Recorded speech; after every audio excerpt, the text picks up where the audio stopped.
Despite giving up on the series after failing to finish Unity, I've had some long-standing opinions of the various installments of the Assassin's Creed series. In an effort to prove that I am infallible and never wrong, I've decided to play through the entire series, including the games I never got around to, and see if those facts hold true, and to rank those games in my personal preference. Which brings us on to Assassin's Creed Brotherhood. I mentioned in the first video that I technically consider Brotherhood to be my favourite game of the series. Brotherhood is the best game that isn't Black Flag, and so on and so on, despite not having gone back to it since the release of Revelations in 2011. I remember it being the one where you recruit assassins, that it's set entirely in Rome, and where Ezio has a beard. All of these things are true, but there is quite a bit else here that I had forgotten about. This game starts about 30 seconds before the last game finished. We catch the end of the projection of Minerva that Ezio saw before he leaves the vault, noting that Rodrigo Borgia, the big bad from the last game and current Pope, has disappeared after Ezio spared his life. It seemed like a stupid decision in the last game, especially after spending the last 10 years trying to kill him, and this is proven to be right after his illegitimate children lead an army to Ezio's villa, kill his uncle and take the Apple of Eden. The rest of the game sees Ezio travel to Rome to reclaim the apple, which involves freeing the city from the control of the powerful Borgia family. This game could easily and dismissively be described as Assassin's Creed 2.5, and honestly that's not a bad assessment, but it's not a particularly good one either. While this has several hallmarks of expansion packs from the late 90s, early 2000s, dismissing it as a half entry doesn't do this game enough justice. This isn't going to change the minds of anyone that doesn't like the series, and arguably it provides more of the stuff that people that do like it wanted. It also introduces some mechanics that bled through into the open world genre as a whole. The big additions to this series are Borgia Towers and Assassin Recruitment. Now let's not get mixed up between Borgia Towers and Ubisoft Towers. All Borgia Towers are Ubisoft Towers, but not all Ubisoft Towers are Borgia Towers. If you watched my last video, you may remember I talked about a memory sequence that appeared at the very end of the game, which was originally DLC, and how I posed that this might be the first very early example of outpost liberation, as seen in popular games such as Far Cry 3 and onwards, Shadow of War, Just Cause and so on and so on. That memory was missing an actual outpost to liberate, instead being a target to kill to stop them brainwashing the citizens. Here though, we have a tower and we have a commander who must be killed. Once you kill the commander, you climb the tower and burn it down, liberating the area and allowing you to invest in the local shops, and it also changes a section of your map from black to white. There are very few of these, especially compared to the Far Cry games, so they don't get too repetitive, and the commanders may run away and escape the area, or they can stand and fight to the death. If they do escape, you'll have to wait until the changing of the guard before you attempt to kill them again. Oh yeah, there's a full-on day and night cycle now, and guards will replenish and change patrols at dawn and dusk. This outpost liberation mechanic returns in the next game, but then undergoes changes over the next few games after that. Similarly, the assassin recruitment mechanic is introduced here, and this changes quite significantly while still being present in spirit over the next several games. The existing members of the Assassin Order seem to prefer being thieves, courtesans and mercenaries, leaving very few hooded figures with wrist blades. Ezio takes to the streets to recruit citizens fighting against the oppression of the Borgia and brings them into his army. Each Borgia tower you bring down increases the amount of assassins you can recruit, with a maximum of 12. In the immediate sense, these can be called upon during gameplay to take out targets for you or to help you out in a fight. When you recruit enough, you can call in an arrow storm that will take out pretty much every enemy in the area instantly. You can also send them on missions across Europe, where they become unavailable for several minutes before returning with some money and XP. Once they earn enough XP, they level up, and you can upgrade either their armor or their weaponry. You can also customize the color of their clothes if you feel like it. Get them to level 10 and you can officially induct them into the Order, branding their ring finger and giving them a proper set of assassin clothes. I do enjoy this feature, as there's something satisfying about saving someone being harassed by guards, training them up enough to send them across the continent to kill targets, maybe give them a nice scarlet hood as a treat, and then being able to call them in to help you out of a tough spot, or just to take out guards while you concentrate on another target.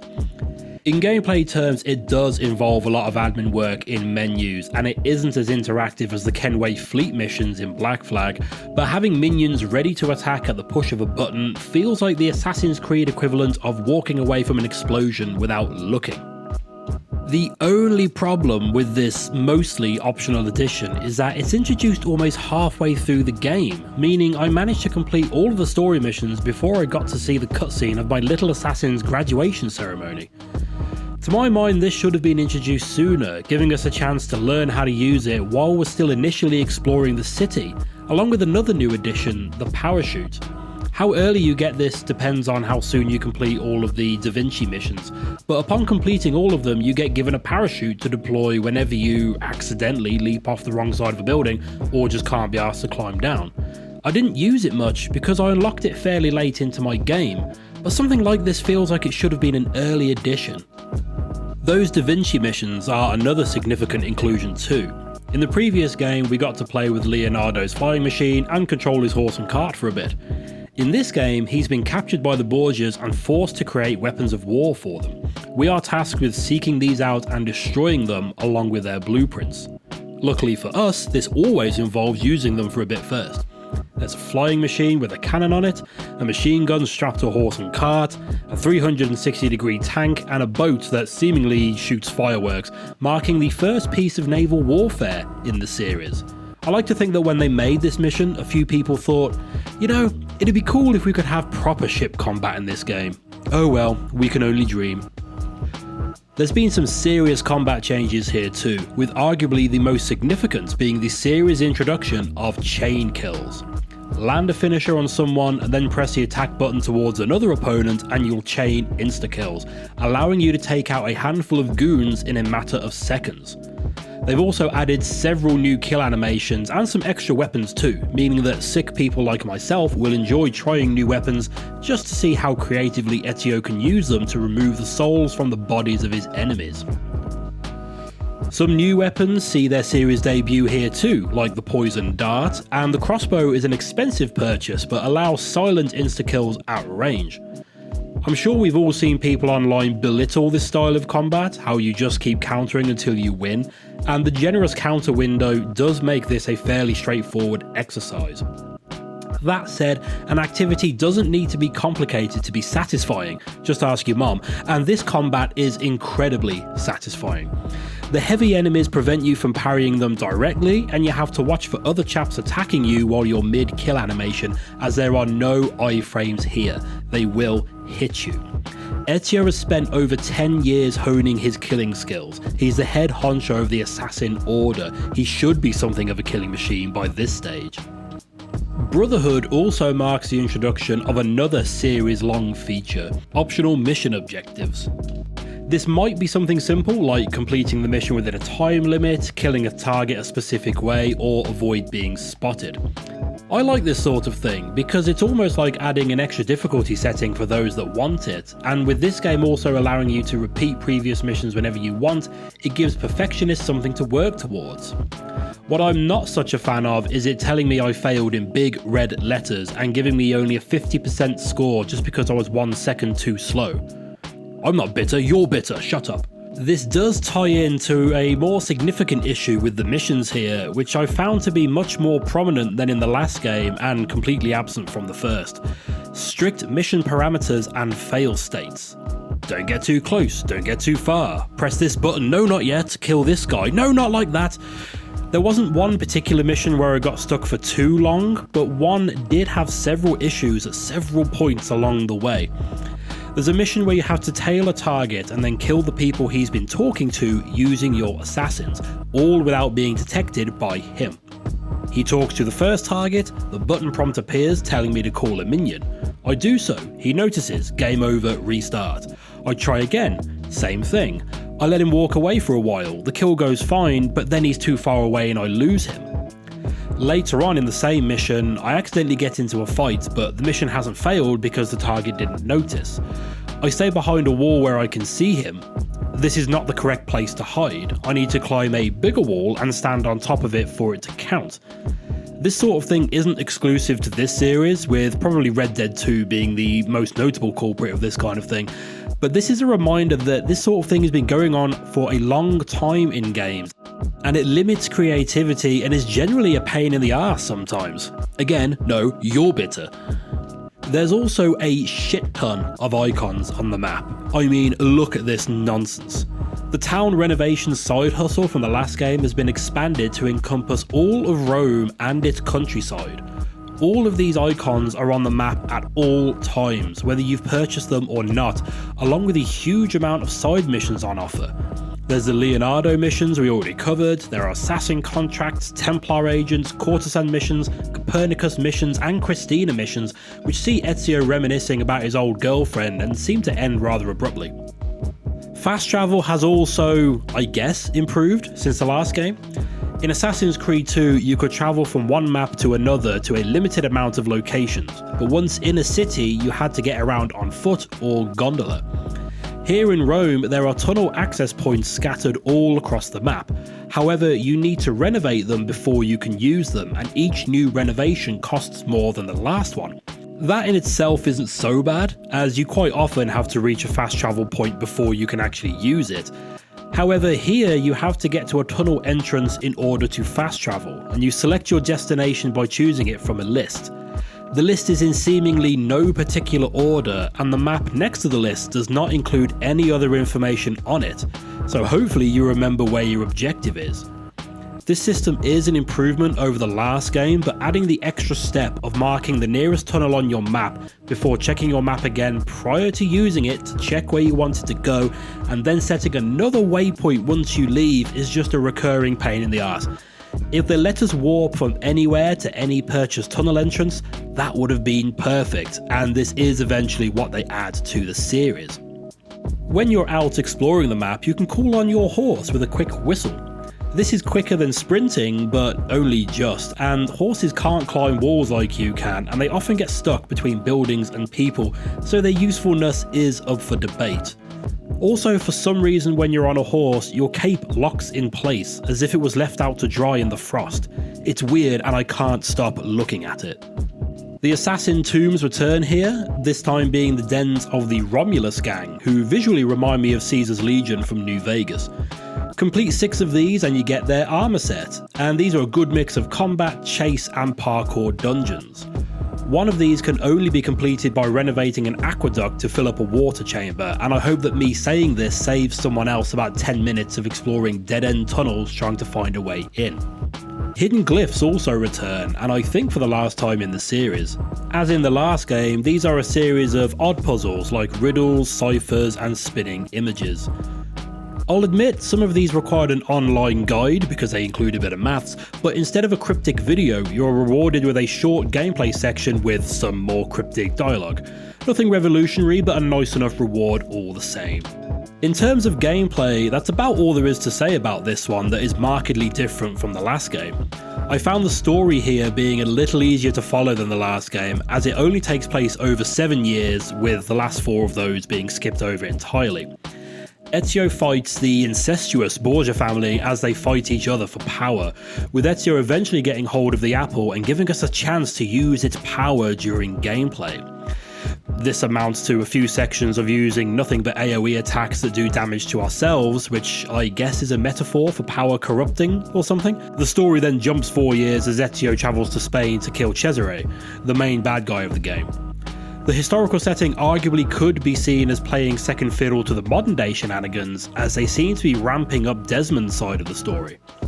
The last game ended with the Templars finding the assassin hideout in Italy, and they jump into a van to escape. They make their way to Villa Auditore, Ezio's villa, which we saw destroyed at the start of the game. There's an extensive section where you control Desmond as he climbs through the hidden mines to gain access to the hidden statue room beneath the villa, showing how the bleeding effect has allowed him to have the same parkour skills as his ancestors. After this, the modern day sections are entirely optional right up until the end. We see Ezio leave the apple in a vault beneath the Colosseum, and our band of assassin adventurers head there to collect it to help them find the temples that will save them from the upcoming solar flare, which you totally haven't forgotten about after 15 hours or so of renovating shops and fighting in 16th century tanks. You then climb all over and under the Colosseum as Desmond in the modern day, eventually finding a temple of Juno beneath it where the apple is held. Back in the day, it seemed so obvious that they were building towards a fully modern day Desmond-centric game. We get a little closer to that in Assassin's Creed 3, if I remember correctly, but then that game also brings his story to a very definitive end. I never heard anyone confirm whether they ever planned a Desmond-only game, but it really did feel like it was building to that. What happens here is that Desmond gets possessed by Juno and then stabs Lucy before he collapses to the floor and the credits roll. Dialogue over the credits tell us that Desmond is put back into the Animus to keep him alive, and we'll pick that up in the next game. Which is pretty much all there is to say about Assassin's Creed Brotherhood. I found the story easier to follow, the combat is more empowering to play and entertaining to watch, with some new options being made available. The number of viewpoints has been decreased, and some of them have been combined with outpost towers, leaving me with much less viewpoint fatigue than the last game. The Da Vinci missions are a welcome departure from the usual gameplay, and the amount of side missions mean you always have something extra to do beside the main story. The parkour works well and generally feels smoother here. Weirdly, those springboards added at the very end of the last game don't appear here, but the parachute means any inevitable mistakes in jumping don't always result in losing health. The story is tighter, and the Desmond bits actually give him something to do rather than sitting down being confused, and Sean has several lines of dialogue where he's not a complete wanker. Are you absolutely sure about this?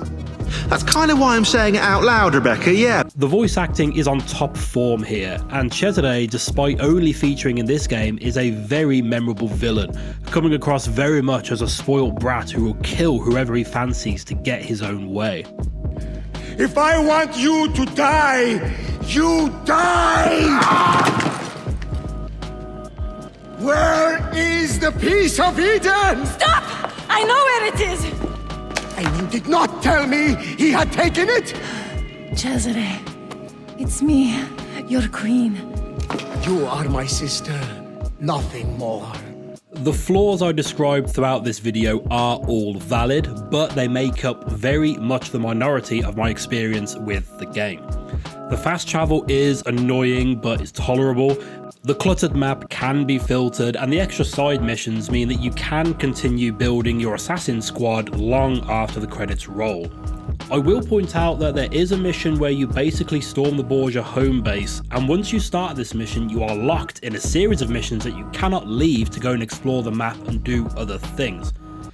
You are stuck doing these until the credits roll. After the credits you can go back and explore and do other things, but this caught me off guard and was kind of annoying as I had a list of other things I wanted to do other than complete the game. Which brings us to my lovely professional chart, and this is not nearly as easy a decision as I thought it would be. I don't believe this game to be as wonderful as my brain has convinced itself that it is over the last 12 years or so, but it is still definitely more enjoyable to me than the first game. Assassin's Creed 2 has fewer annoyances than this one, but Brotherhood has far more enjoyable and memorable sections, and the story and motivation for Ezio were made very clear from the start and kept that focus throughout. So, while I do rate this entry above Assassin's Creed 2, it is only just. It's a close one, but I would rather go back and start another playthrough of this today if I had to choose between the two. Luckily, I haven't found myself in that very odd scenario, and I am instead moving on to Assassin's Creed Revelations, the final entry in the Ezio Trilogy, and the one that I remember for tower defense minigames and revisiting Altair for a few missions. I'm playing through the entire series over on Twitch, Monday to Thursday, 10 AM to 1 PM GMT, so please do pop in and tell me how shit my opinions are in real time if you're free.